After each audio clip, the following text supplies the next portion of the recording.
What's going on, everybody? Welcome back to the Going the Distance podcast presented by ImmaculateSports.com. Twitter's at ImacSports. Instagram is also at Max Sports. TikTok, YouTube, Immaculate Sports. It's episode 217. Another wild week of the NFL season. I guess the Cowboys are dead now, too. We'll add them to the list. Dak and CeeDee Lamb maybe out for a little bit. Also got They Power get Jonathan Rankings. Mingo. So That's true. We got to watch out for him, of course. All those great Cowboy receivers still there, like Cavante Turpin. But really, it's a tradition. Right before the MLB offseason, we got to go through a bunch of these, and that's going to be a majority of this episode. yeah, it's going to be a fun one. An episode that I look forward to every year where we do free agency predictions, whether it is for the NBA, the NFL, or the MLB. It's usually my favorite to do because it is the most, I don't know, impactful, I would say, in terms, because I feel like NFL free agency, a lot of the really good players don't get to free agency, and same thing with basketball. Usually if those guys move teams, it's going to be via trade. In baseball, we see free agents happen all the time. And just about everybody at some point in their career is going to go through free agency, and we're seeing that especially this year with Juan Soto. I saw it last year with Shohei Ohtani, and I assume we'll continue to see it with these top of the line players as we go on throughout the years in the MLB.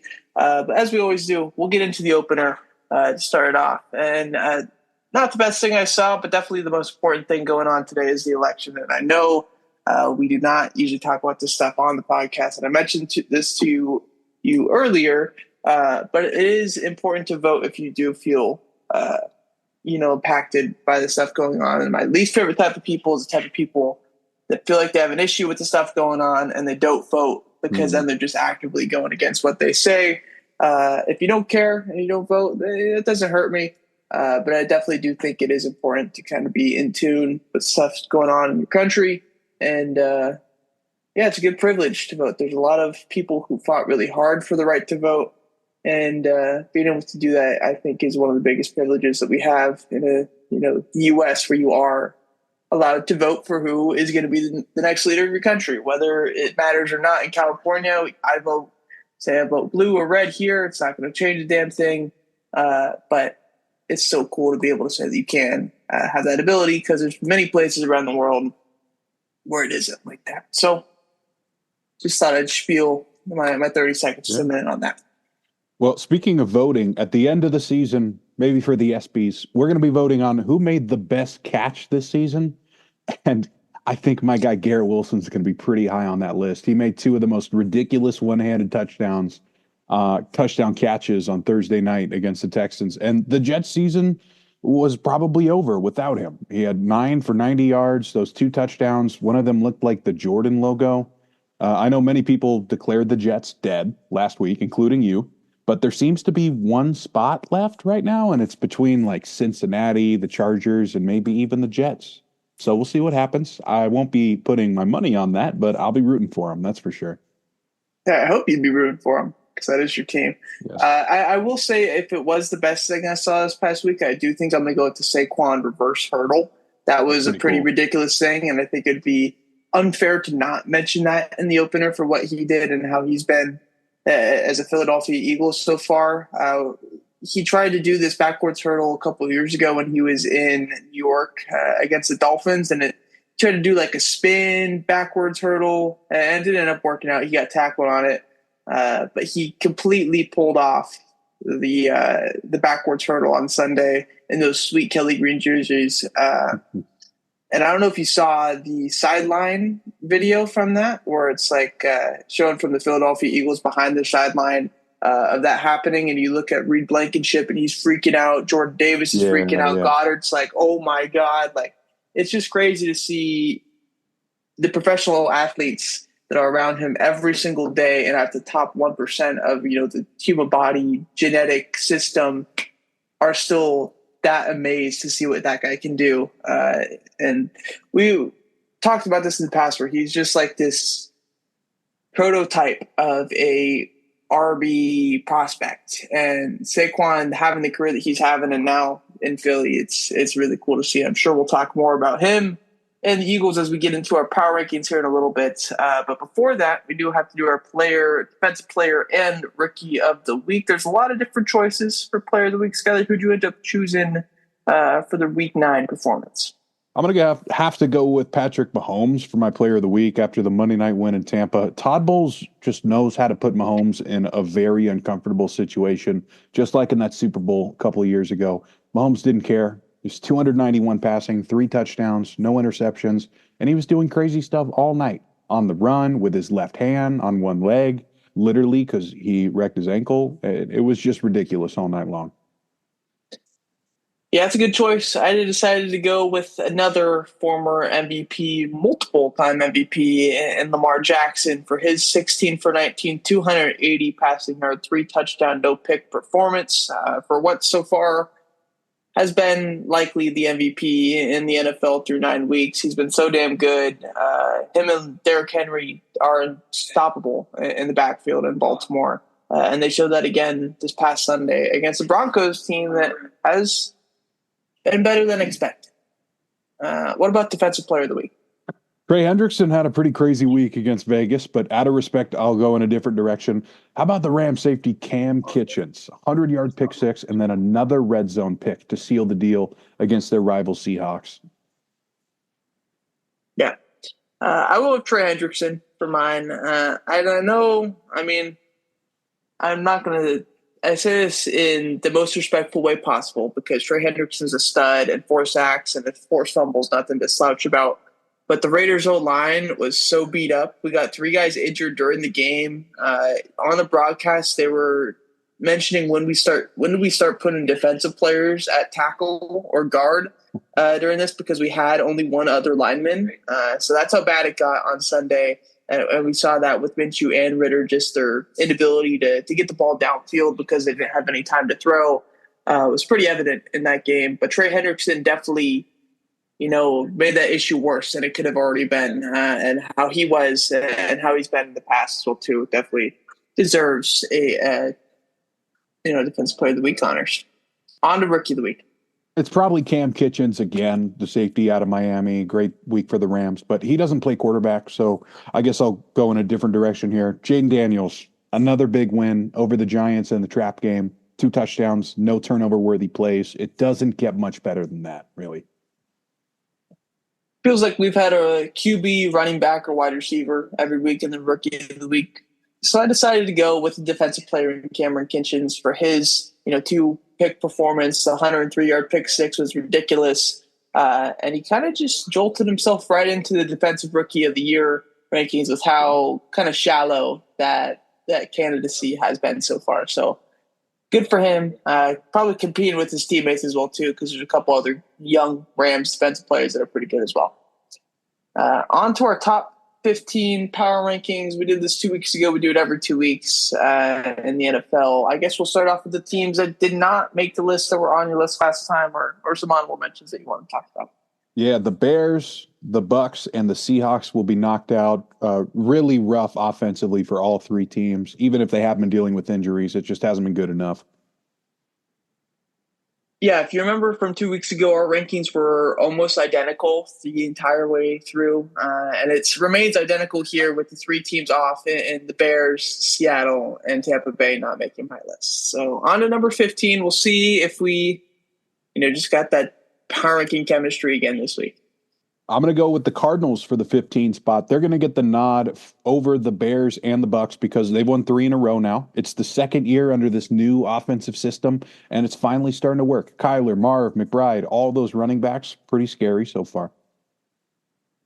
I'm going to go with the Chargers as the number 15 team. This is a team that I've been pretty down on in previous weeks due to their lack to produce an offense, and I really think they're starting to figure that stuff out over the past few weeks. They didn't make a move at the trade deadline, which I really liked for them to see. They didn't end up doing anything crazy on the offensive side of the ball. But what they've done with Quentin Johnston, J.K. Dobbins, Ladd McConkey this year has been pretty impressive. And their defense is playing good as well, too, as they have the entire season. Only 101 points allowed in 8 games. So they do make the top 15 rankings for me. Probably the first time this year, or maybe the second time. Number 14. At 14, I'm going to keep the Niners there from last time at 4-4. They beat Dallas since we've been gone, and they've had a bye week. It's definitely not over. They're getting a little healthier each week, and we might even see McCaffrey come back sooner rather than later. They picked up a D tackle right at the buzzer today. Yeah. Mm-hmm. I also have the Niners remaining in the number 14 spot. Like you said, they beat the Cowboys, had a bye week, so there isn't really too much to judge off of, so that's why I kept them in the same spot. They do go into a pretty interesting stretch here over the next 4 weeks where they have the Bucks, Seahawks, Packers, and Bills, 3 of those games being on the road. It's going to make or break their season. We'll see if they get out of it and they're 5-7. They're probably not going anywhere. But if they get out of it and, go on the typical Niner late season run that they've gone on the last 5 years and they're 7-5 or 8-4, I wouldn't be completely shocked with that. Then they're back. And that's a scary sight for every other NFC and every other team in the inside. Number 13. At 13, I'm going to go with the Chargers. Unranked so far this season, 5-3 though, and they're surprisingly back in the hunt too. I think we're both more confident that Harbaugh could get more out of these weapons than a team like Denver could with theirs. So I'm not shocked, but good for them. They're finally in the top 15, just like you.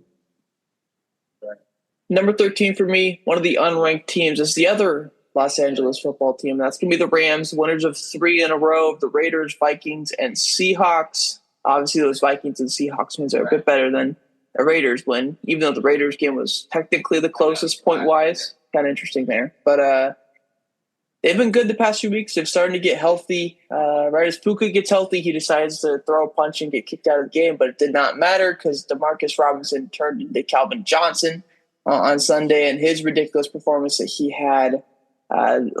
We talked about with Kinchins, the defense is starting to look better. They got a lot of young guys in there, so there's a lot of moving pieces going into the season. I think they're starting to figure that out now. And I think they're getting into a stretch of football with the Dolphins, Patriots, Eagles, Saints over the next 4 weeks.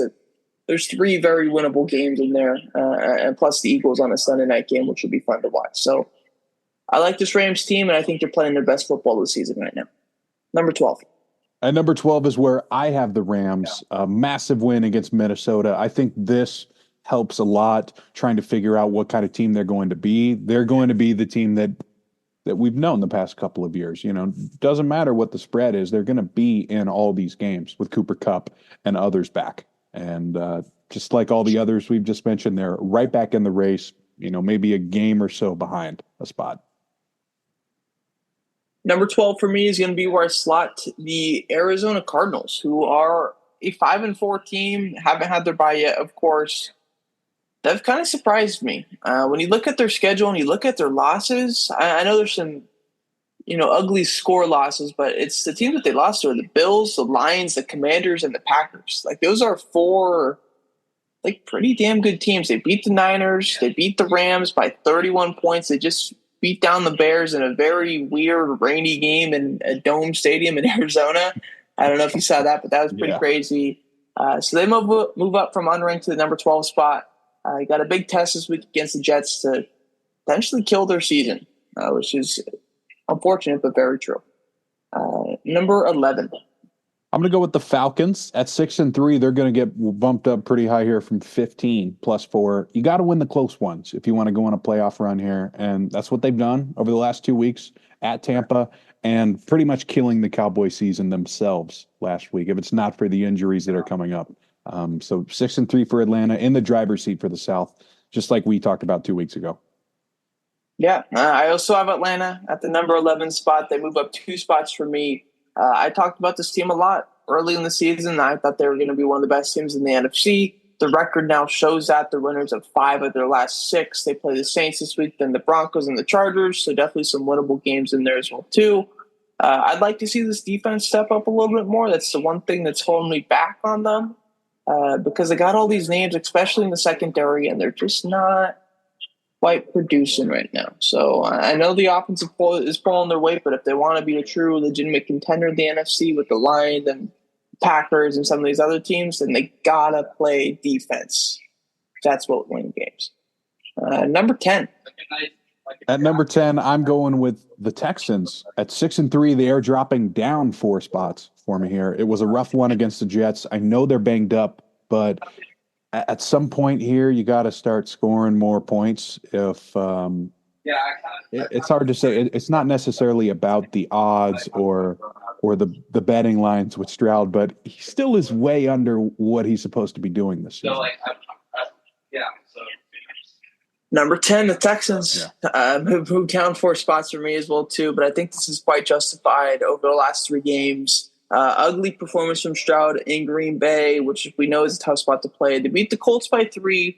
But then again, that was the Anthony Richardson Colts. And whether it's Flacco Colts or Richardson Colts, I don't really think the Colts team is too good. But they still got the win, which is what matters, of course. And then losing to the Jets on Thursday Night Football. I know Nico Collins has been out. Stephon Diggs is now out for the season with a torn ACL, and that's the first game on Thursday that we really saw the offense without Diggs this season.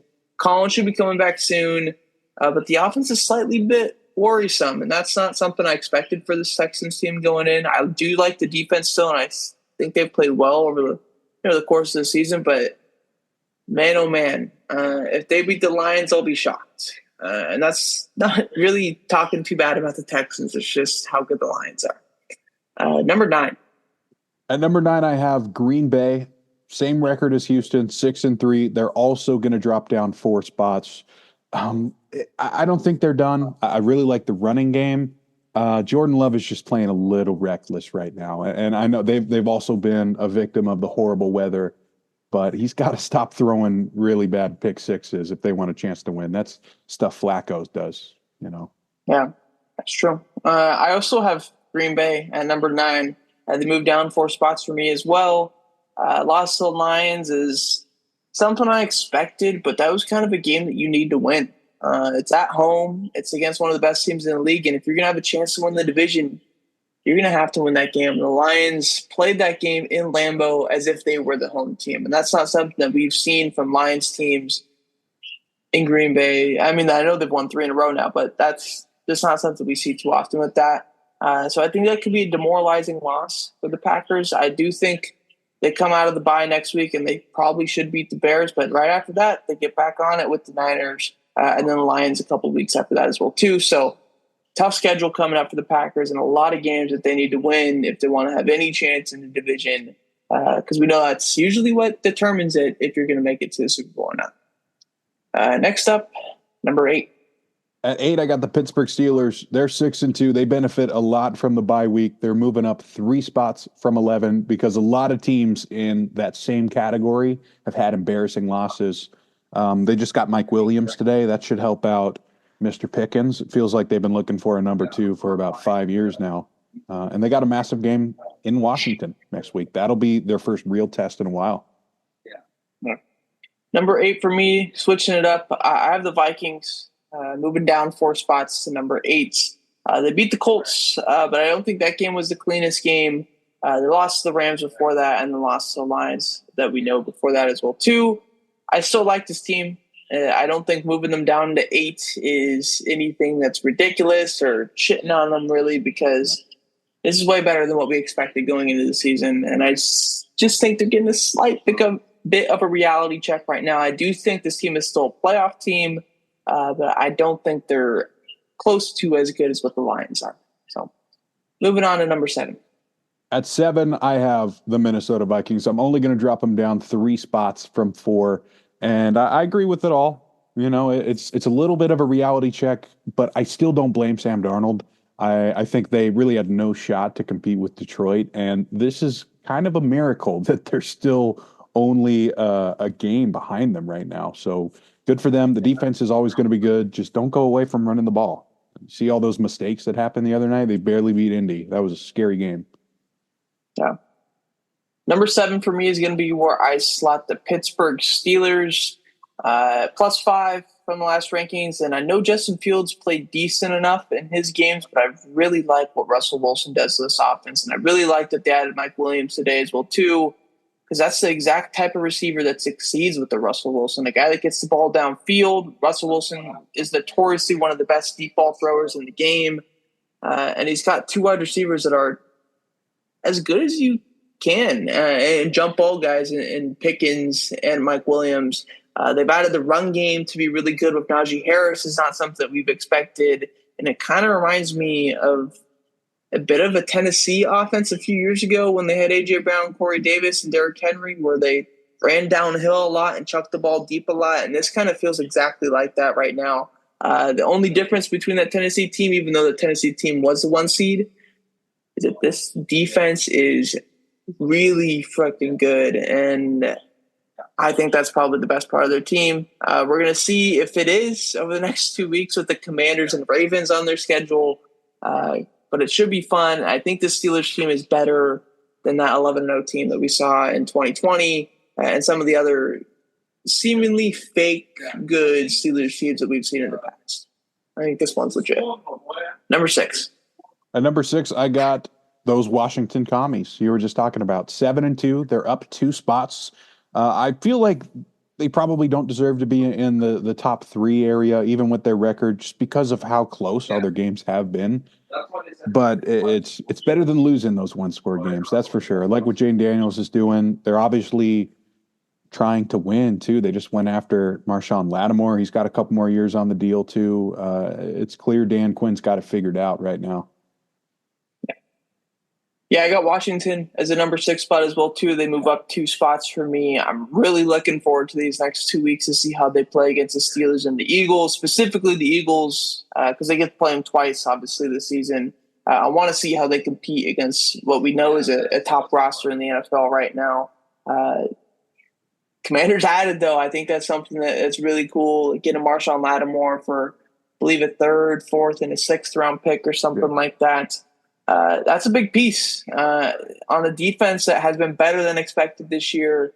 And this offense with Jaden Daniels at the helm seems to be rolling. So Washington seems like a really good football team. And again, that's not something we expected to see this year.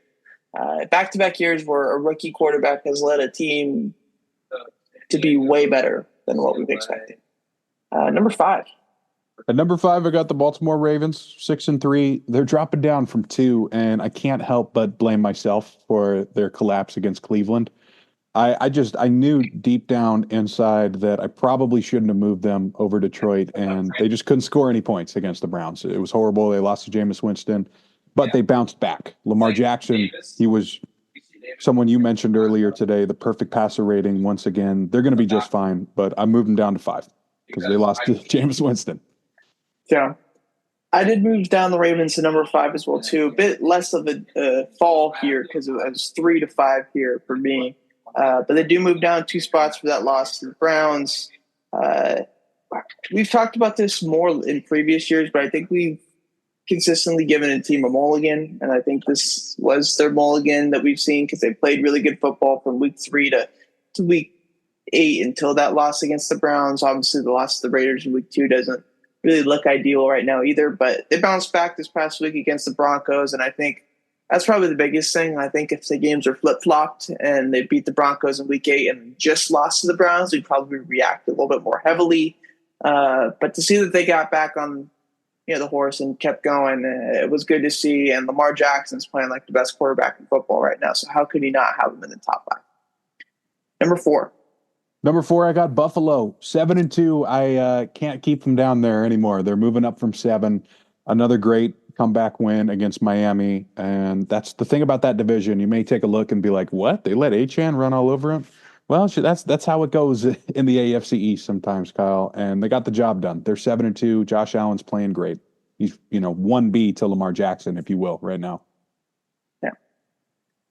Number 4 for me is going to be where I slot the Philadelphia Eagles, winners of 4 in a row. They just beat the Jags and the Bengals. The Jags game, I feel like the score looks a little bit closer than what that game actually was. I feel like the Eagles had that for most of the game. And I know it came down to a drive at the end that Trevor Lawrence threw a pick in, but I felt like the Eagles were going to win that game regardless. They move up 5 spots for me. This team is starting to look more and more like the 2022 Eagles. If they blow out the Cowboys on Sunday like they should, then I definitely think this is a really good team. And if they beat the Commanders the week after that, that's when we really start talking. And that's the Commanders Eagles game, I believe, is a Thursday night game, which will be pretty cool to watch. So back-to-back fun Thursday night games. The Bengals, Ravens this week, and then the Commanders and Eagles the week after that. On to number 3. At number 3, I'm going with the Eagles. It's the biggest jump for me from the 9th spot. Yes, they've had their problems, but that's 4 wins in a row, and the game's coming up too. How can you not be excited about an injured Dallas team and Washington on a short week, rookie quarterback? Things are looking much better for them right now. Number 3 for me is going to be where I slot the Bills. Winners of 4 in a row. They look good, man. Josh Allen looks to be on that MVP level. Close win against the Dolphins is their first close game in a couple of weeks. I don't know, man. They just look good. They move up 4 spots for me. The defense is playing better to go to. Number 2 and number 1 probably don't change, but we're still going to talk about them. So tell me about the Lions at number 2. Yeah, they're going to stay. Actually, they bump up for me. I forgot. Oh, yeah, that's true. Time. But yeah, they were at 3. I shouldn't have done it. They're back at 2. Everything we were worried about, it seems like they understand. That's what happens when you have a great head coach, great ownership, great general manager. You're going to go after Zadarius Smith when your star edge rusher gets hurt. They got him today. Really like what Jared Goff is doing, or what he's not having to do on this team right now, because the 2-headed monster at running back, pretty hard to stop. Yeah. Detroit at number 2, of course. This is the best team in the NFC by a landslide, in my opinion. They just play so complete on both sides of the ball. They battled through a ton of adversity on the Sunday against the Packers, where Brian Branch got ejected on a play that he probably shouldn't have. They were playing in this crazy weather game. They found a way to get a win in Lambeau, and I know that means a ton for Lions fans and that team in general. Fun Sunday night matchup against the Texans that we're looking forward to. And then after that, the schedule takes a little bit of a break with the Jags and the Colts. So I should expect this team to probably be 10-1 going into that Bears game on Thanksgiving. Next up, the number 1 team, the Kansas City Chiefs. Yeah, 8-0. I really thought Tampa had them last night. There was around halfway through the third quarter, Mahomes was clearly banged up. Todd Bowles was making it really tough for him, but they still end up pulling it out, man. Good for them, I guess. They're going to be number 1 for a while, I think. Yeah. Kansas City number 1, of course, and I think it's very interesting with this team. We've talked about it a ton, but it's just like they're playing a lot of close games right now, but it feels like they never have a problem in those close games. There's never like an oh shit moment they're going to lose. And I know it was getting close to that last night, but they scored with like 4 minutes left and then ended up scoring again, or obviously they got the touchdown in overtime. But the biggest point, DeAndre Hopkins, man, he looks really good, and the chemistry that he had with Mahomes in really his first real game. I know he played against the Raiders, but he got traded that week, so can you really, call it, full week of preparation and all that stuff? You got that full week against the Bucs, and he was as good as we've ever seen DeAndre Hopkins be in his career, and that's saying a lot. If he's playing like that and Mahomes has another wide receiver that he just trusts like that, it's going to be really ridiculous to watch. And I know D-Hop today posted on Twitter, probably posted on Instagram as well too, a photo of Brady and Moss. I was like, oh God, don't let this happen. Because if it does, it's scary. I was also thinking when Mahomes got hurt, I'm like, oh shit, how is this going to affect my power rankings? Like, am I going to move him down with Carson Wentz? We don't have to go through that. Luckily, because Mahomes came back in the game and obviously finished it out. But I'm curious of how good this team would be with Carson Wentz. And that's not something we'll get into now. But maybe something, if he does get hurt, it's going to be something we're going to have to talk about, of course. So something was put on my horizon for the first time this year. But moving on from that, we've got the MLB free agency predictions. We got 29 guys, 2 from Japan, 1 from Korea that we're going to talk about that are pending free agents to come stateside this year. We'll start off with the biggest fish of them all, Juan Soto. Where's he going, Skyler? I don't think he's leaving New York, Kyle, but I do think the Mets have a slight edge over the Yankees right now. Maybe it's just the recency bias. Yankees struggle in the World Series. Of course, the Dodgers are always the wild card. Any top player we talk about tonight, the Dodgers, I'm sure, have already talked to them, but I'm going to go ahead and say the Mets try to do what the Dodgers did last season. Yeah, I'm going with the Mets as well too for Juan Soto. I think the Dodgers, Yankees, Mets are going to be the real three players when it comes down to it for Soto, and we know he's going to go to the top dollar. And I don't think Steve Cohen is going to be denied, especially when it's competing against the Yankees for something that he knows he can beat them in right now. I predicted a contract as well too. I think it's going to look like 15 for 645 because he is only 25. It's not uncommon to see these contracts go into these ridiculous years where it's past their prime, a little bit past that prime as well too.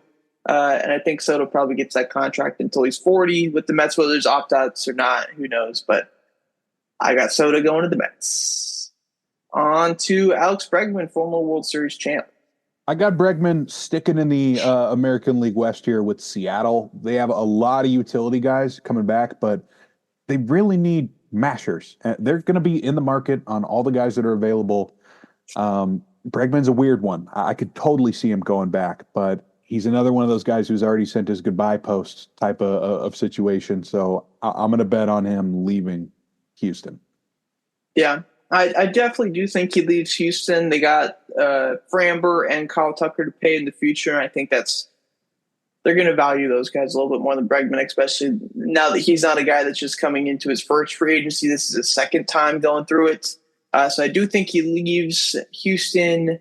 There's two teams that jumped out to me. The Mariners were definitely one of them, but I decided to go with the Phillies as a team that will be the destination for him.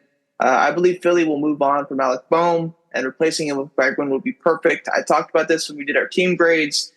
This Philly team needs a jolt because if they just return back with this lineup and this team going into the 2025 after 3 years of not getting it done, I think there's just that little bit of doubt in their mind. And when you have that doubt, you're not going to be able to win a World Series. You add a guy like Bregman, who's won multiple World Series, asterisk or not, doesn't really matter to me. You know he's a stud. You know he's been there before. You know he's going to produce in October, and he fits right into that Phillies lineup in a need that they have at third base. I think it'll look something like 6 years for 150 would be my guess. So a bit of money, but they got to do that to get him over to Seattle because Seattle's going to want to pay as well. Next up, probably the top pitcher on the market. That's debatable, but Corbin Burnes is the next guy that we're going to talk about. We know this guy is going to get a massive contract too, so I'm sticking with the Mets once again. Like I said earlier, I think they're going to try to pull some Dodger magic, go after the top hitter and pitcher pretty hard here. And of course, you're going to have a lot of suitors for Corbin Burnes, maybe 10 plus legit ones. But I'm sticking with the Cohen magic. Yeah, there's definitely a lot of contenders for Corbin Burnes. I think some surprise ones might be like the Angels or Toronto. That get in there that we know I've seen to spend money before. I'm taking a bit of a wild guess here, but I'm going with the Orioles. I think he's going to go back to Baltimore. I think this is the first time that they're going to start paying their guys because they realize, hopefully, that if we don't pay our guys, we're not going to compete with the Yankees because they're going to do everything that they can to get back. We know the Red Sox are coming. So you're going to have to add or at least, not subtract a Corbin Burnes from your team. And so I think he stays in Baltimore 7 years, $210 million is my guess. Next up, Blake Snell, multiple Cy Young winner, best lefty on the market. Yeah, you just mentioned Boston being in the pitching market. I think this would be a perfect fit too. In my universe, the Mets aren't in on Blake Snell. So this is the perfect opportunity for Boston to do it. They've played out their rebuild pretty much perfectly. The top hitting prospects are ready to go, and the money's left over for the ace. And something else to point out with this, usually why we do this in this order where it's the top free agents to the bottom free agents is because usually the first guy has to sign and the next dominoes continue to fall from there. So that's kind of where we're at in these. Obviously, things can change and, maybe Snell signs before Burnes or maybe, Soto doesn't sign until January, which I think would be dumb, but these are all guesses, of course. Spell like a perfect stat. But I have Blake Snell going to the Angels. I think a lot of the top contenders are going to be in the mix. I think the Angels probably offer the most money. 5 years, $180 million is my guess. I think Snell will be definitely willing to stay on the West Coast. That's where he's pitched some of his best baseball.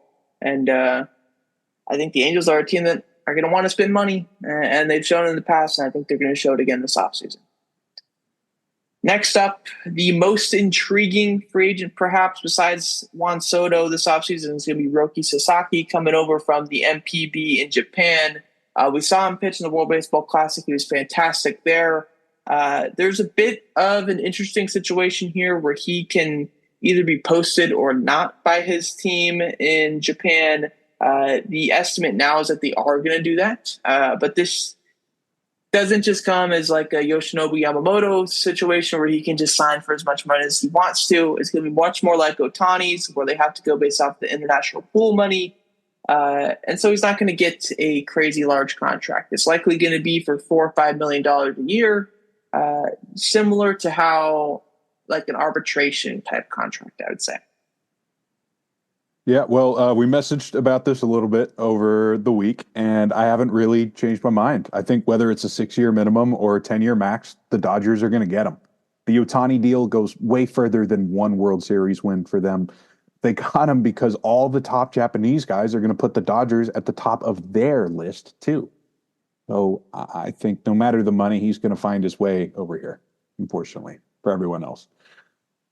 Yeah, I also picked just Sasaki to go to the Dodgers. I do find it very weird that he's deciding to come over this season over next season, because next season would be the time that he would be able to get that big contract.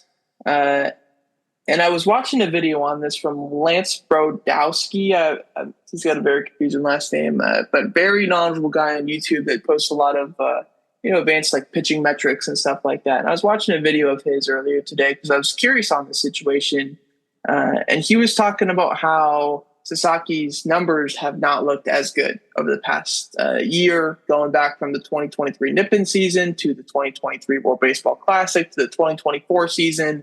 And he was talking about how the numbers are kind of different because of the balls that they're using. I guess Japan, the balls are way different than here in the States, but all of Sasaki's numbers went down last year, and it was his fastball velocity, his slider velocity, his arm side run with his fastball. All the stuff was decreasing numbers, and it makes me curious. Like if obviously all these guys that throw really hard are probably going to get Tommy John candidate. That's what I was thinking. I was thinking that he's hurt. I know eventually that's going to happen, and even Lance in the video was talking about how when you sign a pitcher to a 6-7 year contract, especially a guy that throws that hard, you're expecting him to have one of those years probably where he doesn't play. But for Sasaki, I think it might come sooner rather than later, just because those numbers are down. And it makes no financial sense for him to come over this season rather than next season, because he would get paid $300 million and be set forever. You want those California doctors. I see. Like it's interesting. I'm curious if it's like him not betting on himself and just wanting to get to the MLB first, and maybe he gets, say, Tommy John next year, he stays in Japan, and then his value goes way down, and then he has to play another season after that. So I'm not exactly sure. Just a little bit of speculation there that he might get hurt, and I wouldn't be shocked if he needs Tommy John within the next year or two. But I do think he goes to the Dodgers and just builds a dream-like rotation for them. Next up, biggest shortstop on the market, Willy Adames. Yeah, this is another very popular rumor, but I have no reason not to believe that the Giants are going to keep throwing massive money at a shortstop. We heard it even again after I took these notes from Buster Posey himself. We are throwing big money at shortstops. So here's the biggest name. Even if he ends up playing third, that's kind of exactly what you need in San Francisco. Yeah, I said this earlier this year. I think Willy Adames fits in perfectly as the Giants. And that's where I have him going. He's not the biggest name. He's not, a $300 million shortstop, but I do think he gets 8 for $200 from them. So a long-term contract with obviously a ton of money. I wouldn't be shocked if some divisional opponents are also in play here. The Dodgers, their shortstop situation isn't 100% clear. Do they want Edman? Do they move Edman to a different position and play, Adames at shortstop? I think the Padres are going to be interested into him as well too. But the Giants, I think, are probably going to throw the most money at him, and I think would have the biggest role on that team there in San Francisco if that's what he wants. Next one, big lefty Max Fried. This is another one that 100% will come down to the domino effect of this. So I have them going to the Padres. Obviously, I think the Dodgers would be a perfect fit too, but they're probably tapped out with the Yamamoto and Sasaki duo, depending on, we still don't know about Sasaki's contract, obviously, but San Diego is another team that likes to spend. They need some reinforcements for the Darvish and Musgrove injuries, and they love wheeling and dealing. Yeah. Max Fried, I have going to the Dodgers. He's from LA. Jack Flaherty is a guy that we'll talk about sooner, or not sooner, in a little bit on this list. But Max Fried's got to go to LA, right? I don't think it's going to be a crazy long-term deal. I think he's got some injury potential there, and some of his velo stuff hasn't been encouraging over the past year or two. So I say 5 for 135. He's not going to get, a 7-year deal or anything like that. But definitely a guy that has a lot of upside. And the Dodgers, whether they go 5-man rotation or 6-man rotation. I was going to say, how many guys do they need to trade if they get all these guys? Thing is, it doesn't matter for them. They had so many guys hurt this past year that, if you look at their healthy rotation last year, Gonsolin, Kershaw didn't pitch. Buehler was out for the majority of the season. River Ryan, who I really like, was out for the year. It's getting Tommy John now. Gavin Stone, really good for most of the year. They didn't have those guys. Not even to mention that Julio Urias, who was on their team a year ago, is obviously now off, but he was one of the best pitchers in the league as well, too. Got the last out of the 2020 World Series. But just crazy to think that they have the ability to do this. And the money is just, it's continuously printing in LA for that Dodgers team. Next up, another shortstop, probably pretty coveted as well, too. It's going to be Ha-Sung Kim, not confused with Hai-Sung Kim, who we'll talk about later. It's a good point. I actually typed in the wrong one doing some research on the numbers earlier, so I can definitely relate. I'm going to throw a wild card at you here. I didn't see this anywhere. I have Ha-Seung Kim to the Pirates. Some teams may be trying to lock him up long-term despite the injuries because it's not a great market for middle infielders. And I think Pittsburgh should be trying to compete now. I heard Oniel Cruz will be moving outside of shortstop, and they got a massive hole there for opening day at shortstop. I think it could be a pretty good fit. Yeah. I like that. I decided to go in a different spot. I don't think this is a huge deal. I don't think we're looking at, $100+ million or anything like that. But I think 4 for 60 is reasonable to Atlanta. Atlanta is a team that I've talked about needing to figure out their shortstop situation. And they're in one of the spots where they don't need a ton of offensive production from their shortstop. And that's kind of exactly what Ha-Sung Kim brings to you. He's going to be about an average bat, maybe a bit better. He's got speed, but his defense is so killer at the shortstop position that it just makes your team so much better. And I think that fits it perfectly for them. I'm interested to see how that goes because usually the Korean guys like to stay on the West Coast. We don't really see a lot of them venture off to the East Coast, at least not via trade or something like that. But I do think Atlanta fits really well here, and 4 for 60 I think is reasonable for what he'll get. Next up, Gleyber Torres, another guy that's a pretty interesting name this hot stove season. Yeah, a really interesting one for sure. There's a lot of teams always need right-handed hitting, and I'm not sure if this is even a team that has talked to him or has thought about it yet. But I got the Detroit Tigers. What a great playoff run. Falls short because they had 2 hitters they actually trusted, and their big prospect, right-handed hitter Torkelson, hasn't been as trustworthy. So I think whether it's second base, third base, DH, shortstop, Detroit would love to have a bat like this in the middle of the order. Yeah.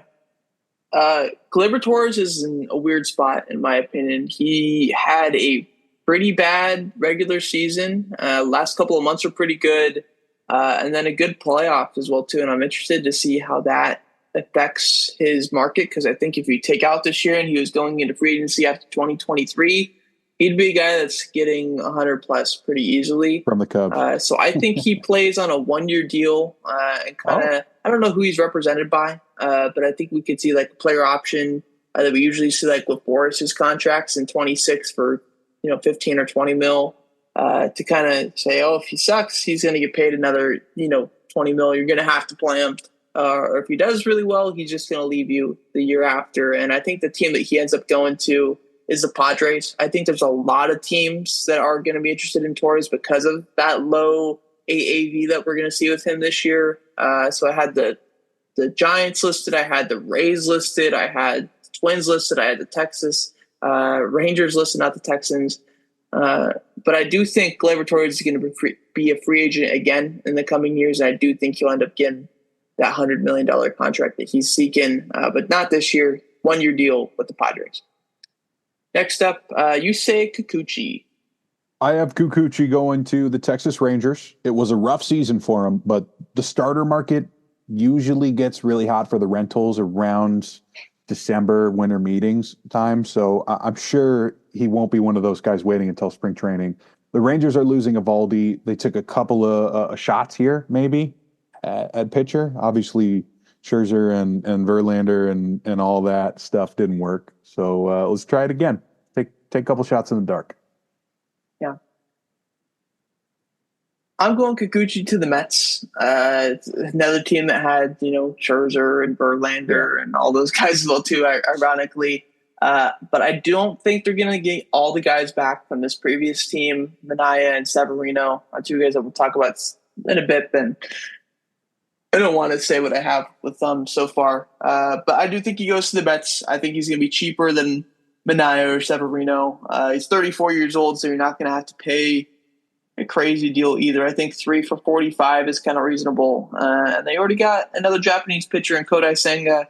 And I know it kind of sounds racist to say that, they're going to go play with other Japanese It's players. another guy who speaks the same language. That's big. In the past. Yeah. That's something that we've seen a huge track record of in the MLB. And so I think Kodai and Kikuchi in the same rotation will be beneficial for both of them, especially playing the same position. Next up, Jack Flaherty. I mean, how much has he boosted his market value over this past year? Yeah, massively. And for that reason, I got Jay Flair going to the Yankees. They're going to want a starter with World Series experience, and they miss out on a couple of those top dogs in our scenario. So why not take a shot on Jay Flair? He's been great in the postseason. Yeah. I have Jay Flair getting a ton of money. I have it 7 for $200, just under that Corbin Burns deal. And that's because of how young he is. I believe he's still 29 years old, not even 30 yet. So you're going to get him for a 7-year deal through probably his age 36 season. He's one of the best starting pitchers on the market. I already had Fried and Sasaki go to the Dodgers, and I'm having Flaherty stay with them as well too. Why leave? He played high school ball with Max Fried. I think it's going to be perfectly to blend with that. And I saw a tweet that was talking, it's Shohei Yamamoto, probably Fried, Glasnow, Sasaki, and Flaherty as your rotation. That's 6 guys. That's something that we've often seen with Shohei before as well too. I think if you have a 6-man rotation, you're obviously pitching less. You're going to have a greater chance to stay healthy throughout the season. And I think that's what these guys care about right now. All they want to do is win. And Flaherty, what a great situation to just stay home and get a ton of money and pitch for the best team in all of baseball. Next up, Nathan Eovaldi. I like Eovaldi still. It feels like every time I watch him on TV, he's still throwing gas, even though he's in his late 30s. I have him going to Baltimore. I could easily see him returning to Texas or Boston. But, hey, this is the late 30s now. They're not going to take a massive risk. Baltimore, we know, doesn't have really any experience of paying guys a lot of money yet. This would be his 4th AL East teams. Sometimes guys just like staying in the division because you know a lot of the guys, what they're looking for. Just one of those guys that are losing a starter or two. They're going to get at least one of these guys, right? Yeah. I like Eovaldi a ton.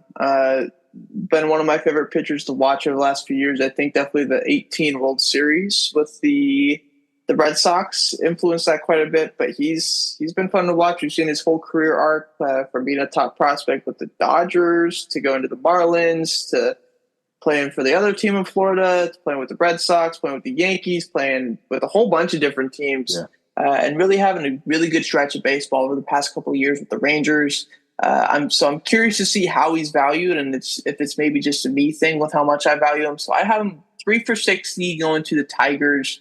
I think the Tigers are definitely a team that should be looking for other starters besides Tariq Skubal and hopefully Jackson Jobe as well too.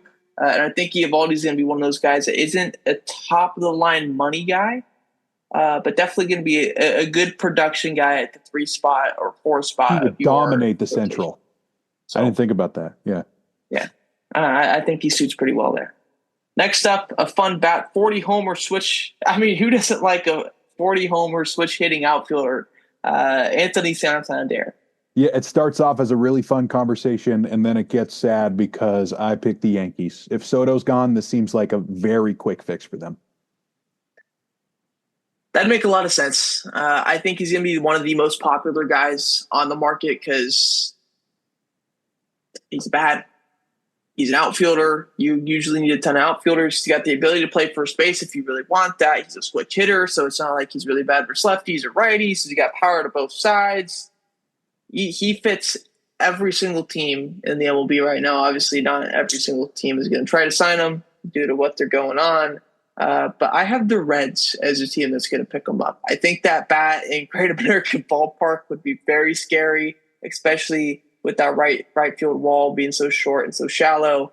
I think they did something like this similar last year with Yammer Candelario, bringing him in on a deal that we kind of didn't expect to see them do. And I think it's perfect again this year. 5 for 100. Obviously, the Yankees probably going to be quite in on him as well, too. But maybe he just hates the Yankees so much for being in Baltimore for so long that he doesn't want to go there. That's something that we've seen with Vladdy talk about, that he never wants to be a Yankee, even with all these Yankee fans predicting that they're going to trade for him this year. Regardless, I don't think he goes there. I'm saying Cincinnati is maybe a bold pick here. Next up, Nick Pivetta. Not the craziest name, but a productive name.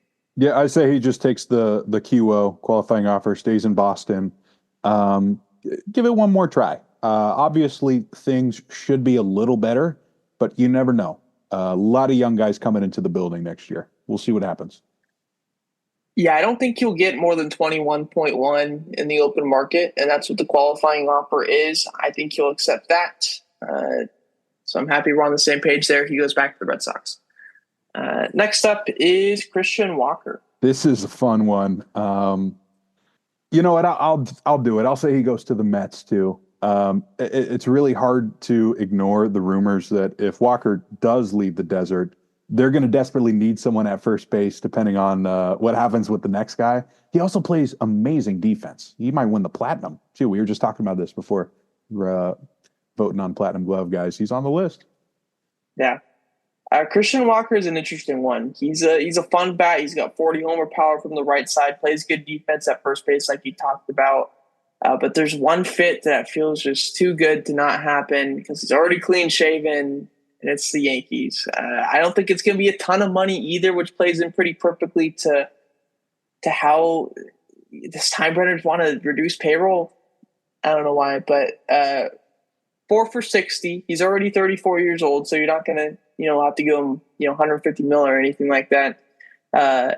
And I think Christian Walker, the Yankees, just fits too good for it not to happen. So I'd say 4 for 60 there. Obviously, 2 domino guys back to back here. It's kind of tough to choose which order to do them. So we have Pete Alonso coming up next. The 2 big first basemen on the market this year. So yeah, I just switched this as we're doing this. I had Christian Walker to the Yankees, of course, for all those reasons. Those are great reasons. If it happens, I'm not going to fight you on it. It just makes so much sense too. But Pete Alonso's a great hitter. He deserves a big contract. I just have the feeling that the Mets aren't going to give him the money he thinks he's worth. There's been some Washington rumors. I don't buy it. They're similar with Cincinnati. They're going to do the weird stuff. They're not going to go over the big names. So I got Houston over all the West teams in the mix. I don't think Pete minds being a villain, and you kind of have to be okay with that to go to Houston. I'd hate that bat with that short porch, but I'm Pete Alonso, the polar bear, staying in New York with the Mets. I think it would be stupid to sign Soto for $645 million like I have, and then cheap out into other aspects because Cohen's got the money. He's not afraid. And so I think giving Pete Alonso the contract that he deserves from the fan base that absolutely loves him, would be exactly what needs to happen this offseason for them. 6 for 120 is what I have, but obviously the things can change with that as well. Next up, Jurickson Profar, another guy who drastically changes value. We'll talk about a couple of those guys here in the future as well too, but drastically changes value over the last 365 days. Will he go for the big contract? Or will he go somewhere else? I think they're going to find a happy medium here. If you're San Diego, you've got to bring him back. He's so versatile. He can play any position. Kim is probably already gone since they already declined their thing a couple weeks ago. I think this is one of those guys you just got to bring back. Yeah. I think he stays with the Padres as well, too. I wouldn't be shocked to see him go to the Yankees or something like that because he's got the versatility to be able to do that. But I do think he'll be able to be willing to go a bit cheaper to San Diego or stay in San Diego for less money because they were kind of the team that, fixed them, I guess, so to speak. Obviously, he doesn't believe that. It's all stuff that he did, but I think there's got to be a bit of loyalty within there. 4 for 60 is what I have. He's been young forever. Now he's starting to get old in his 30s already. So I don't think we're seeing any crazy contract, but about 15 mil, maybe even less than 4 years, maybe 2. But I think he stays in San Diego. Next up, Max Scherzer, likely going to be a 1-year deal. Obviously, a lot of contenders are going to be in on Scherzer. Where do you think he ends up next season? Another rumor that I liked a lot was Scherzer to the Royals. I feel like they can only benefit from bringing him in the clubhouse, be their Greinke of the year, if you will. Because even if he does get hurt again, like you said, you're not giving him a multi-year deal. Also, he's from Mizzou, so it makes sense. Yeah. I like Atlanta. I think especially if they lose Max Fried, this will be a guy that they can target and kind of just like Charlie Morton, they're not afraid to go after old guys. And Max Scherzer's got the track record to show that he's still going to be productive as a 42, 41-year-old, whatever it is. A lot of championship contenders in it, of course. I have him going to the Orioles. I think this is a perfect spot where it's a 1-year, $15 million deal and just bolster up that rotation that seemed to consistently fall apart last year. And if it does fall apart with Scherzer again this year, it's not the end of the world because it's a 1-year deal. But I think they definitely need to add at that starting pitcher position. And I think Scherzer is a perfect guy to help round out that rotation with the guy that has the track record to help those young guys get through their season as well, too, as a top tier contender. All right, we're back. We had a little power outage delay, but where we left off, Teoscar Hernandez. Yeah, so I'll let you get started on that. I forget exactly what you said, Skyler, so where's Teoscar going? Yeah, so I think the Giants are going to be big spenders on any kind of power hitter. Obviously, the Dodgers will have their first pick here if they want to bring him back, but I'm going to change my pick again. So I'm going to have back-to-back Kansas City guys, Max Scherzer and Teo, both going there. I feel like you got to try to surround Bobby Witt Jr. with as much protection as you can in that lineup. I think he'd be okay leaving LA for more money if a team had great potential like Kansas City does for the future. Yeah, and we talked about guys like Jack Flaherty and Jurickson Profar with the last 365 days having the biggest uptick in their value, and I think Teoscar Hernandez falls right inside of that. So the contract that he would have signed long-term a year ago is definitely different than what it would be this year, and I think he's going to get 5 years, $120 million from the Red Sox. It's a fit that I really like. I think Duran's got center lockdown. William Abreu's got right field lockdown. But you look at left field, they've kind of had a few different guys go in there. Tyler O'Neill being one of them, who we'll talk about a bit later. Ref Snyder as well too. But you throw him in left field, and I think he's going to be fitting in perfect there. I know they got a ton of guys in the minor league system. Maybe you say Christian Campbell's going to take that spot. But Teoscar Hernandez is a great bat to have, and I don't think they're going to pass up that opportunity with a fit like that. So I like that there. We'll move on next to the left-hander, Sean Manaea, who's also had a pretty good 365 days. Yeah, this guy has earned himself a big pay raise, pitching very well in the postseason this year. I think you may have mentioned this earlier today. The Angels would give him the money that he wants, but I really think he should stay with the Mets. Maybe it's another domino effect if they don't land a Corbin Burns. They would have to bring back a couple more guys than they didn't think they would. But I really think being a number 3 or 4 with the Mets is the best spot for him. Yeah, things clicked for Sean Manaea with the Mets this past year. I do have him going somewhere else, though, and I think there's going to be a lot of teams in on Manaea. So I think there's definitely going to be like a 15 team option type thing for him for good left-handed starter. I think the Cubs kind of stick out to me here. I think they're a team that's shown not afraid to spin on those like mid-tier guys, and I think they could add one more arm in their rotation to really be sure about it going into 2025 and what seems like a weaker division in the MLB and the NL Central. So I have 3 years, $65 million for the 33-year-old Sean Manaea in Chicago. Next up is his fellow pitcher in New York is Luis Severino. So this one feels like an Angels move to me. They're one of those teams that is always going to overspend on certain positions. Why would you not take this one instead of another prove it deal if you're Luis Severino, right? Not as good of a year as Manaea. Yeah, I like Luis Severino. Obviously, his narrative has changed quite a bit over the last 6 years. For when he first came up with the Yankees and was really dominant in 2018, I want to say, to battling injuries the last few, and then really having a good, healthy year with the Mets this past year. Definitely showed that he's going to get a good contract, and I'd expect him to get a good amount of money because of that ceiling that he has. So I expect 4 years, maybe 80 or 90 million. I do think he ends up going back to the Mets, so I think New York is the place that he wants to stay, especially since he found it again this past year with the Queens, or not the Queens, but the Mets in Queens. Next up, Nick Martinez. I think this is another QO guy, qualifying offer. He pitched really well in Cincinnati this year. I believe it was a sub-2 ERA out of the bullpen. So keep it rolling, I guess. And Nick Martinez is a pretty unique guy when it comes to pitchers, where he can pitch in the rotation, he can pitch out of the background of the bullpen, or be a middle of the bullpen guy and kind of succeed in all the roles. And I think having that durability and flexibility is pretty valuable. I do think he goes somewhere else. And I think it's in terms of length of contract, not because of the money. So I have him signing a 3-year deal, probably around $45 million with the Guardians. I think he's a guy that can kind of go to one of those central teams and be okay. I think the Guardians make a lot of sense because they might lose a couple of guys this offseason, and having a flexible guy like Martinez would help him a ton. Next up is Tyler O'Neill. This is the kind of guy I could see the Washington Nationals going after. They've been in on some of the top guys. I really don't think they're going to be able to land a Pete Alonso or a Santander. So Tyler O'Neill is kind of the next best option. The injury history should keep the price down, but it's obviously an upgrade. It's a squad whose lineup completely collapsed, and I think he could get a 3-year from a Washington compared to a 1-year from an Atlanta.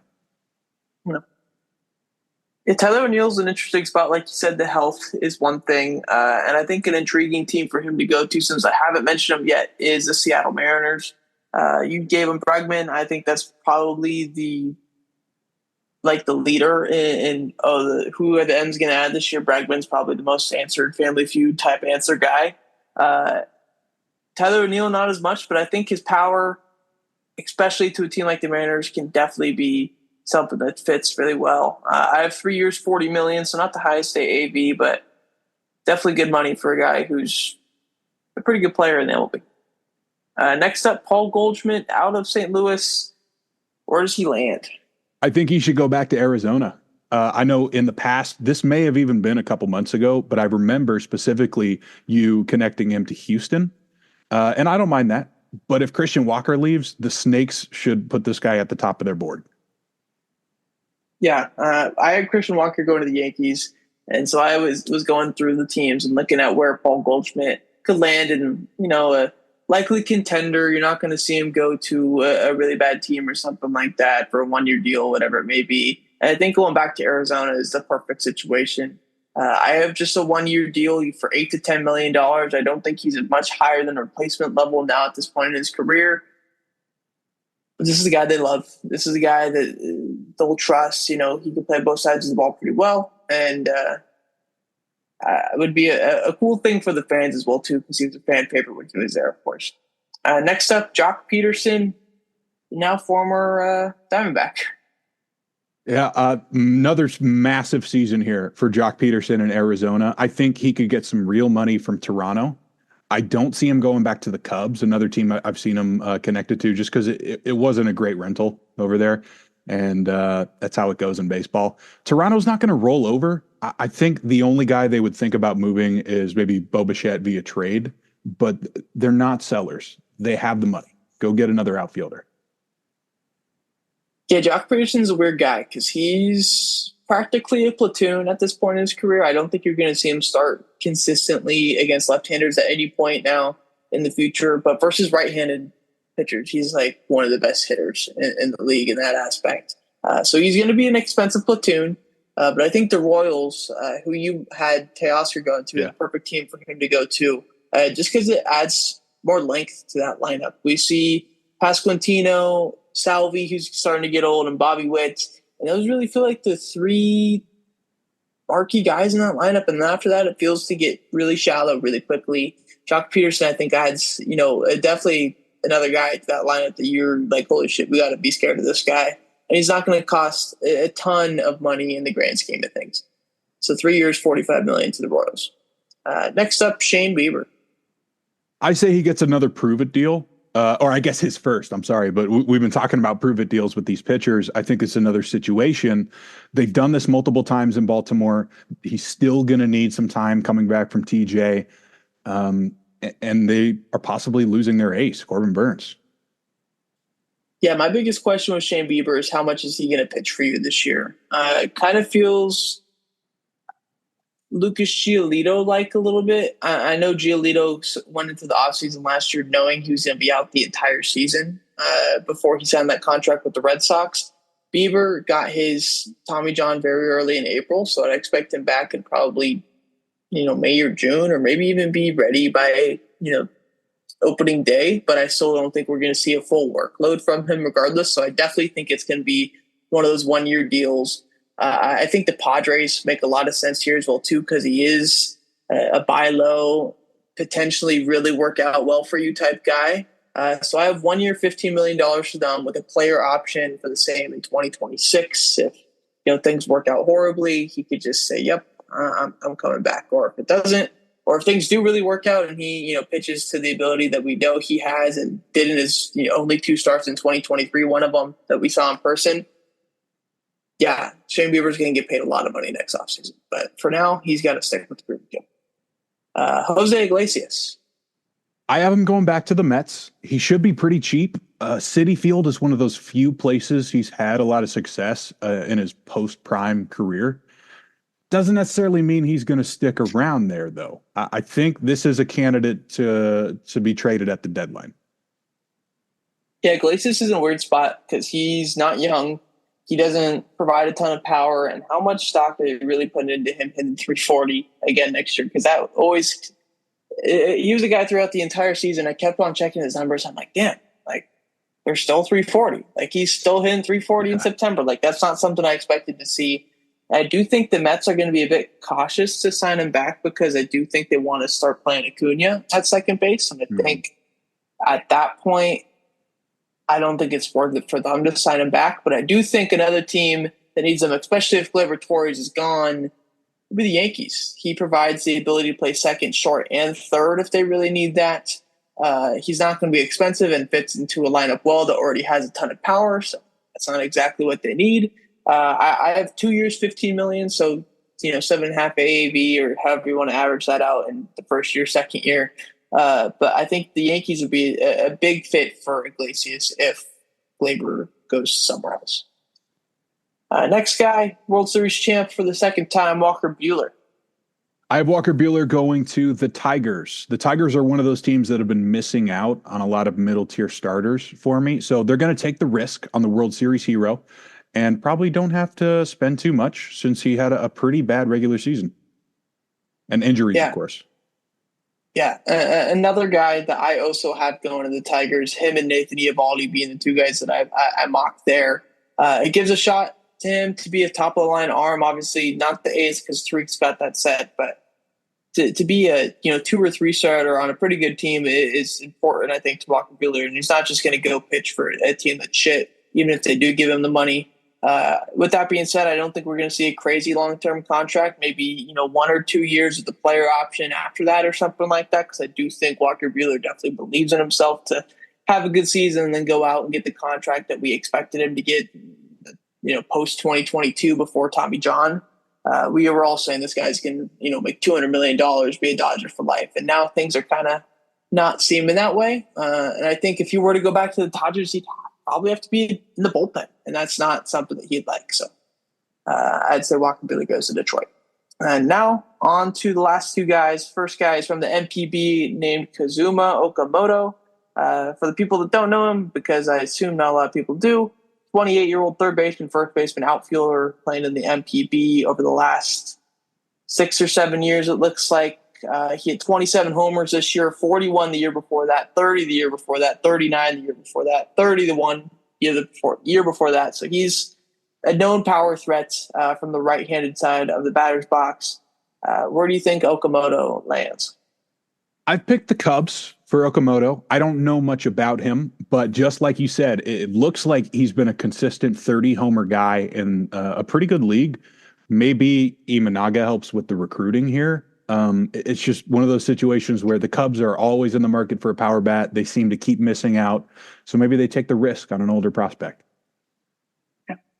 I definitely think there's a slight risk, of course, on a guy coming over from overseas. But what we've seen over the past 20 years is that these guys really make the journey over really well. And I think Okamoto will benefit from that and get a $5 million contract or something like that. I think teams are going to be more willing to go long term. So I have a 4 for $40 million deal with the Seattle Mariners. It's a team that we obviously know has signed Japanese players before. Yes. Okamoto fits right into that. And the versatility to play third, first, or outfield is definitely going to be something that they can value because they kind of need all those different positions. And he fits in perfectly there. Next up, last guy that we have is Hae-Sung Kim, not Ha-Sung Kim. This guy is from Korea. Left-handed hitting second baseman with the ability to play shortstop, high contact, and good defense. And I don't think this is racist, but I think his play is very similar to Jung-Hoo Lee, where it's contact-based, a lot of speed-based, not going to hit the ballpark a ton, good eye as well, too. And has the ability to steal bases. So kind of the exact player profile that we see from Lee, just in the infield spot here. So how do you think Hae-Sung Kim's free agency plays out? There's not a lot of rumors about this guy yet, but what we do know is that this guy has been winning what is basically the platinum glove in the KBO over the past couple of years. And the Dodgers got to watch him firsthand during the Seoul series when they were all out there scouting guys and having their own games, of course, against San Diego. They've had some middle infield trouble despite still winning the World Series. I think this is a direction the Dodgers could go if they start running out of time and they still don't have a second baseman. Yeah.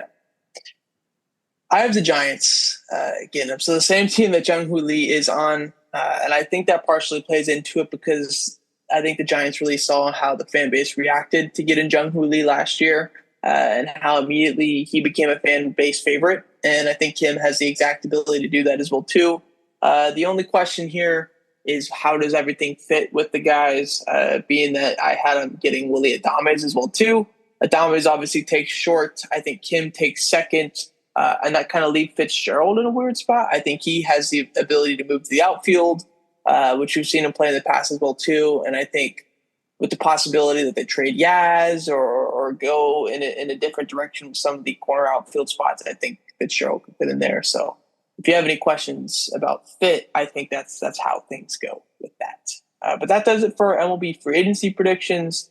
It took us about 3 hours because of the lack of power, but now we're back, of course. And now we're into the second half with Skyler's mock draft, which I always enjoy. Yeah. I know. I'm excited for this one. I've been delaying it a little bit just because I was waiting for more to happen in the NFL. I know about these prospects already. It's just trying to find that right fit. We know the play style. So we'll get right into it. I'll talk top 10 and then any notables that I see here. So we'll start it off. It's the current draft order, except I did this right before the Tampa-Kansas City game. So I think Tampa's 14 in real life. They're 16 on here. Don't worry about it. We'll start off with the Patriots at the top spot. It may be a little boring here, but I'm going to take Will Campbell, left tackle from LSU. It's possible he plays guard in the NFL, but I think I counted like 12 different offensive linemen that could go in the first round. He's a good one. Drake May's running for his life out there, man. Number 2, though, probably the most intriguing prospect in the entire class, Jacksonville Jaguars. I have Travis Hunter. I think it definitely depends on the squad. I want to see him play corner in the NFL just because there's so few lockdown corners, right? Like you think of Revis and Woodson and Dion, but there's not a lot of wiggle room when it comes to a lockdown corner. Maybe they find a receiver package too, because I know they've had their own issues with injuries over there. Number 3, it's the Saints. What a crazy change of events. They went from the hottest team in football to full tank mode. They traded their corner. Definitely could be a Will Johnson spot, but he's hurt. So I'm going to go with James Pierce Jr., edge rusher from Tennessee. So far, he has put out the best tape. There's a lot of speed rushers in this class, but he weighs a little more than the others, like a 235-pound Abdul Carter. This guy is big. He reminds me of some of the Georgia guys that have gone early, and that's why. Number 4, Carolina. I ended up not going quarterback. Hey, Bryce Young got the win, right? It was New Orleans, but he got a win. Well, maybe we'll try one more year. Get him Tet McMillan from Arizona. Big body, 6'5" receiver. Reminds me of Mike Evans. Now we get into the fun stuff here. At number 5, the Cleveland Browns will take who they think's the top quarterback in the class, Cam Ward, Miami. I still think Cam Ward's going to be the first one taken. Kyle is looking pretty happy right now because he knows the next pick is the Raiders at 6. Shedeur Sanders falls into the lap. I'm not sure if he's going to be a guy who's ready to go day one. I'm not sure if any of these guys are, but he's definitely got the most potential out of all of them. He's definitely the most pro style, ready to go out of the group. And that'd be pretty exciting to see him in Vegas. That's for sure.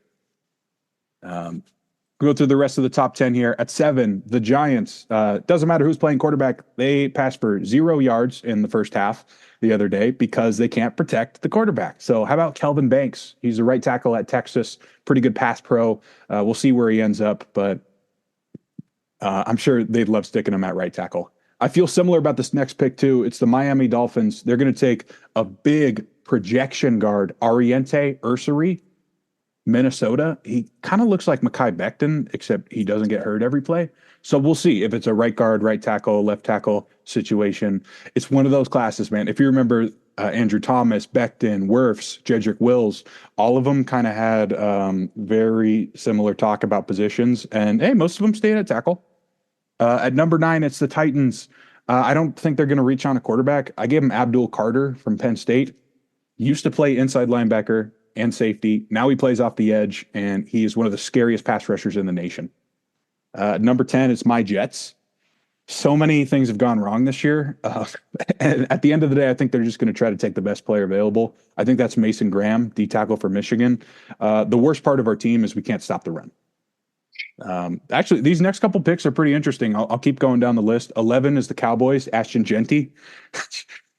They need a running back so badly right now. I could see Genty or Amarion Hampton, North Carolina, going in the first. And I love it because don't kill the running backs, man. They're so important to the game. Of course. And number 12 is the Colts, another team with a lot of issues, injuries. Let's go corner. They've been playing 7th-round rookies at corner this year, so Will Johnson falls in their lap. He's been battling with some knee injuries. We'll see if he can get out to the combine and run really well. Then that'll have him going in the top 5. But as of right now, we'll hold off on that talk. Similar with the Niners pick, a couple picks down. I haven't taken Benjamin Morrison, a corner from Notre Dame. Unfortunately, again, out for the year with an ACL, but was once thought of as a top 5 player in the class. Very good man coverage corner from Notre Dame. Luther Burden to your rivals, the Broncos. Who knows if Cortland Sutton's staying? It could be tight end. Sean Payton's just going to look for someone to catch the football. And the Chiefs, Colston Loveland, tight end. Just something real quick. You know, we've been hearing these rumors about, Mr. Kelsey wants to start a family. Would he retire? I think it's definitely possible. And this would be the most ridiculous fit ever for them, too. They just seem to always have him fall in their lap, right? Yeah, especially if they win again. I definitely think there's a good chance he retires. Yeah.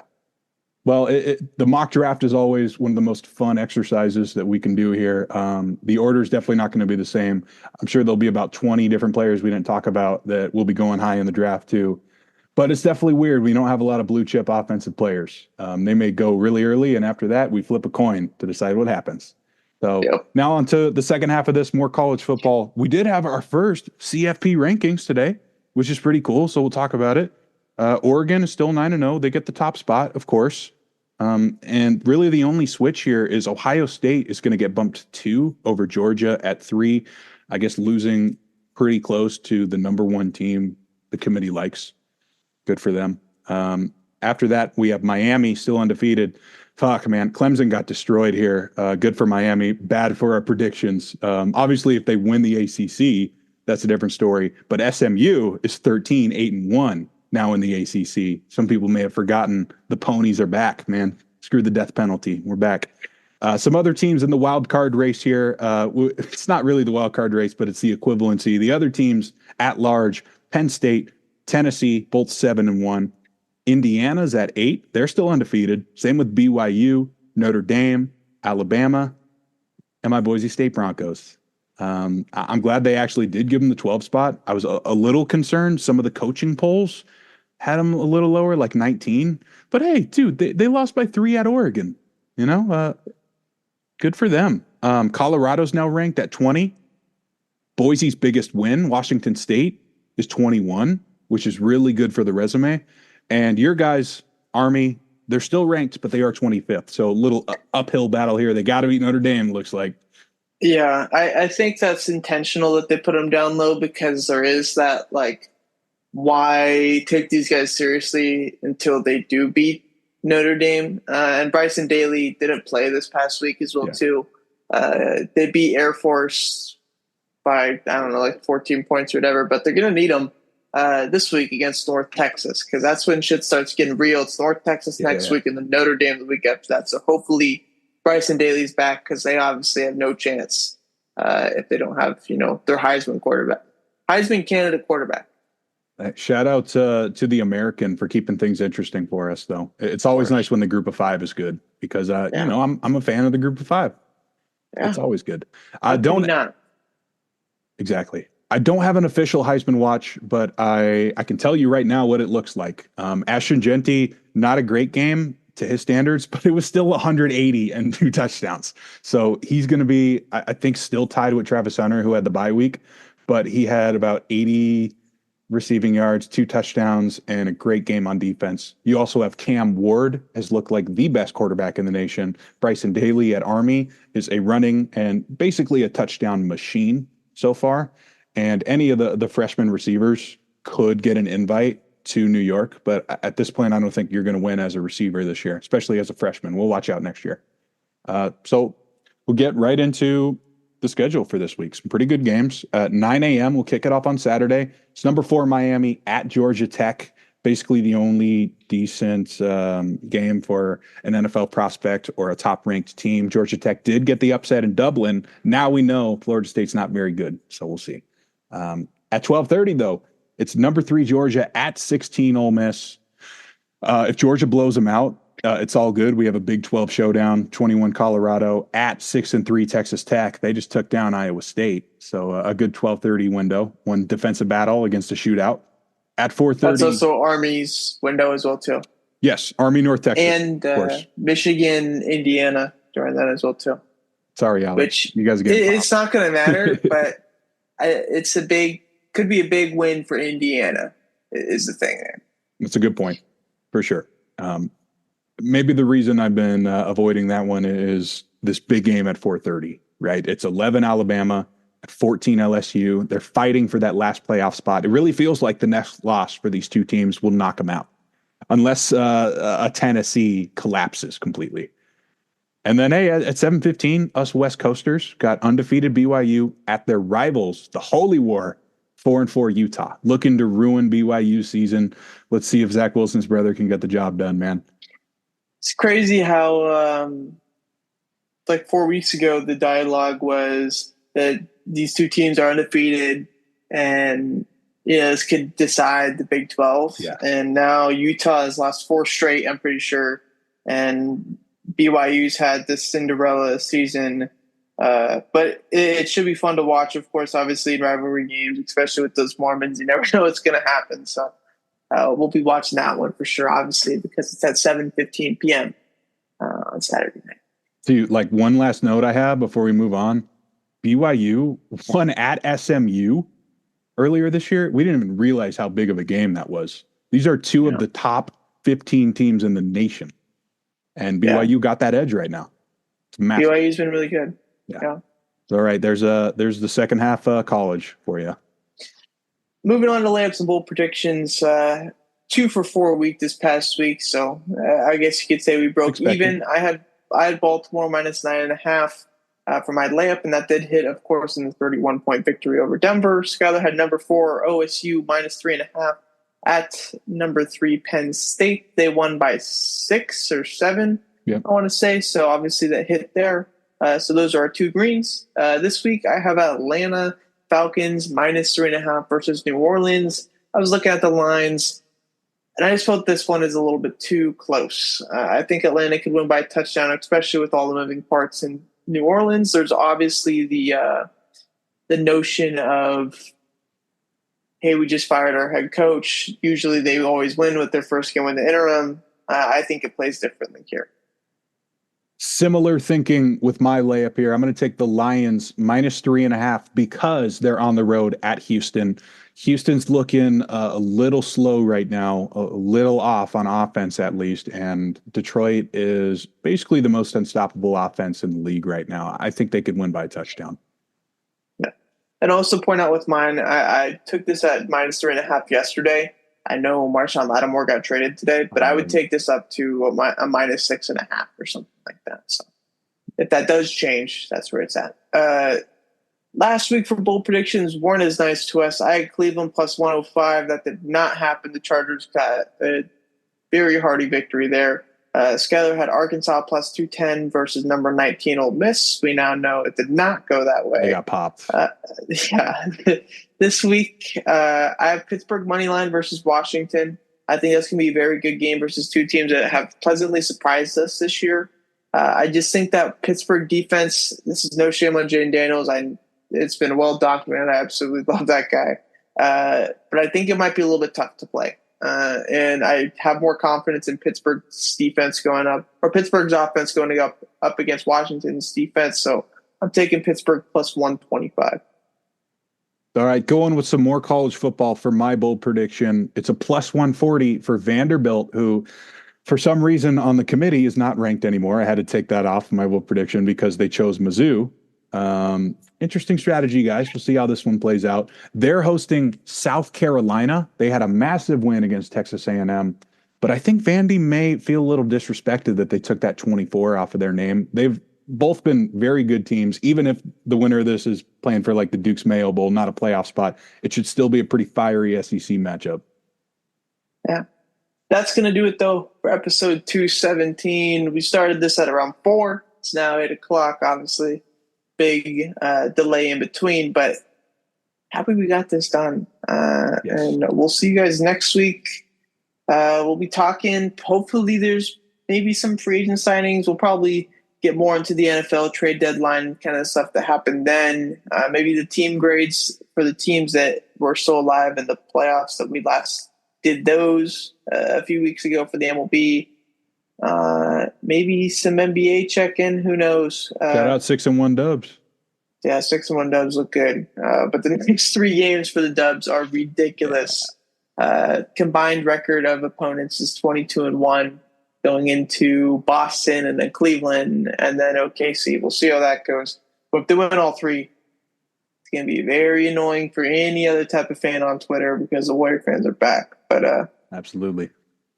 That's going to do it for 217 unless you get any parting notes. Happy Election Day, Kyle. Yeah, it's almost over. Yeah, seriously. I didn't really see anything all day because my power went out and then I went out to dinner and, well, things are going to start rolling in. We'll see if we know tonight. We'll see. Yeah. Never know. We'll see you guys next Tuesday.